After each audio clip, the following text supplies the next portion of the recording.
GS Music. Tifaman, the revolution.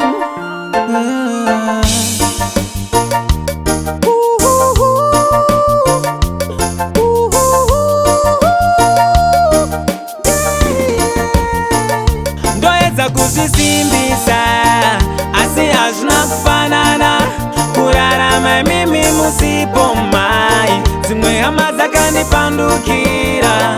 Ndoyedza kuzvisimbisa baba hazvina kufanana kurarama mimi musipo dzimwe hama dzoti dainda kuteverai. Makandidzidzisa inini kuti ndive nefundo zvandaichemera inini maindiitira mai. Dzimwe nguva muchinditsura ndaifunga makandivenga, makandidzidzisa inini kukudzawo vakuru, kuba maindirambidza kuronga rangu ramangwana, kuba maindirambidza kuronga rangu ramangwana.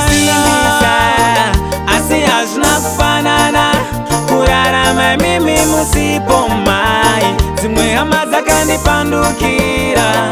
Ndoyedza kuzvisimbisa baba hazvina kufanana kurarama mimi musipo dzimwe hama dzoti dainda kuteverai.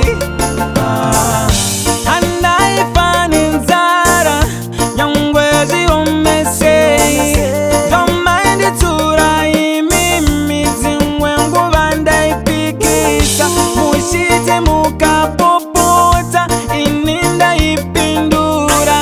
Ndakona kukosha kwenyu imimi musisipo, ndinoti muri kwamuri muniregerere, ndinoti muri kwamuri muniregerere. Ndoyedza kuzvisimbisa asi hazvina kufanana kurarama mimi musipo mai dzimwe hama dzakandipandukira.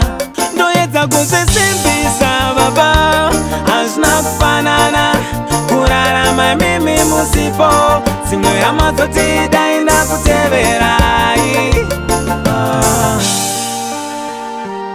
Aiaiya ndosuva dai muripo.